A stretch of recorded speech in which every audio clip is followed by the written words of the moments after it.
Hello. It is Friday, January 22nd, and the weekend is upon us. I'm just getting ready to go out and deliver a few flyers and coaching grade 6 basketball team in a tournament today. So I get a jet here pretty quick, but I wanted to just quickly discuss and talk about the other aspect of the collision that we've been talking about over the last few days. We had the church, we talked about that, I believe it was on Wednesday. Today, I really want to concentrate on the family and the family part of this, and particularly parents. I am one, and man, it is the greatest and most difficult challenge there is. Anybody who thinks parenting is easy, man, I need them to tell me and explain to me how it is, because it is got to be one of the most difficult things there is to do. But it's also one of the most rewarding. And I think we got to keep that in focus, don't we? So what I want to concentrate on is simply this, is the goal of parenting and why we parent. And I think over the years it's changed a lot. I know over the past few years when I get the opportunity to sit down with parents, whether in a big group dynamic or one-on-one, usually at Starbucks, of course, I'll ask them, what is it that you want for your kids? And the majority of them say this simple phrase: I want my kids to be happy. I want my kids to be happy. And man, I think we're buying into something that certainly is not biblical. It sounds so incredibly idealistic, because when I say to the parent, well, explain to me what it is to be happy, and then the parent kind of has this deer in the headlights, like, well, I don't even really know what that looks like. Well, from the book Think Orange from Reggie Joiner, he makes this point here, and it says, what I give to my children, or what I do for my children, is not nearly as important as what I leave in them. I think so often as parents, we kind of go into this survivalist mode, and we're just trying to get through this day, we're trying to get through this week, and we forget about the bigger picture in terms of parenting and what we want our kids to grow up to be. You know, I don't think there's a lot of parents that when they come out of the hospital, they go, man, I can't wait to screw up this kid. None of us, I think, as parents want to do that. But along the line, or along the way, I think we get a little bit sidetracked. And here's some things that Reggie talks about that I think, you know, it's my heart. I hope it's your heart, but here they are.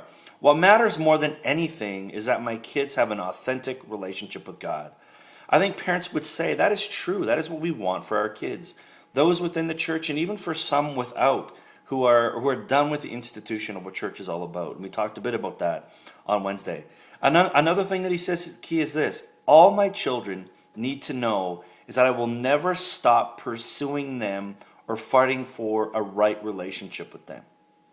Man, that is so true. My personal relationship with God and with my wife affects them more than I realize. And as I've been talking to parents, I think a lot of it comes down to that. We'll meet and we'll start to talk about certain behaviors of their kids and how their kids are driving them insane. But those behaviors always tend to turn back to the family dynamic. And the question, some really tough questions for parents, is where's your heart? You know, I know that you want your kid to be happy, and I know you're tired of their behavior, but maybe they're not happy, and maybe their behavior has a lot to do with your heart as a parent. You know, when you start asking parents, you know, where's your heart? How was your relationship with God? A lot of times it's like, you know what? It's true. My relationship with God and with my spouse affects my kid a lot more than I think it does. Another thing is just being together can never substitute for interacting together in a healthy way. It's that whole intentional parenting thing. And a mother and father are not the only adult influences my children need. And that is so true. When we talk about this idea of colliding together, you know, sometimes when you hear that word family ministry, you get all freaked out. A lot of parents are like, well, what are you doing? Just kind of giving all the responsibility back to me? Not necessarily. No, that's not true. It's the church and the family coming together. You know, back in the day, and I think it was a few years back, they used to say, you know, you need one adult for every 5 kids to have this sort of influence that you're looking for. Not sure that was ever really appropriate in terms of the numbers and the dynamics. But now experts are saying you need 5 adults for every 1 student. 5 adults. That means you need mom and dad, but you need grandma and grandpa. You need some role models, some significant others in the lives of your family. Not just in the lives of your church, but in the lives of your family to make a critical difference in the lives of our kids. He goes on to say this: parents have a role that is as critical as a church's role. And you know what's even more critical when it comes to influencing the next generation? We have assigned the color yellow, and that's what we're talking about, the yellow color of church, and the red being orange, and coming together to make that, that collision effect that really has a far greater impact on the lives of our kids than if we don't. One last thing I would say is this, is that, and I think I put it on my tweet yesterday, is that there's an idealistic view of what a family should look like. When a family walks into church, and this can be so incredibly disheartening, when a family walks into the church for the first time and they see these stock photos of people around, or they open up a magazine of the church and they see all these happy faces and the mom and the dad, and they're laying there in their grass with their boy and their girl, and their little dog is there, and there's this white picket fence. That is not the reality of what a family looks like in our culture, in our society. And yet, that's what sometimes the church portrays is, if you're going to come to this church, this is what you need to look like. And families just say, well, I can't do that, so they give up. Well, I want you to know this, and this is what he says. The problem is this. He says, I don't find a lot of good parenting examples in the Bible. He says, I'm not dismissing religious parents.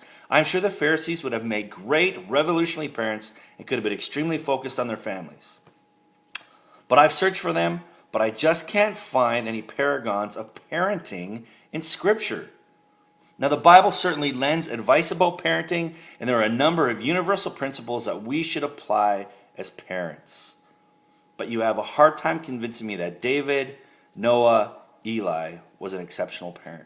And maybe that'll give you affirmation as you go into this weekend and as you fight for the hearts of your children as families and as parents.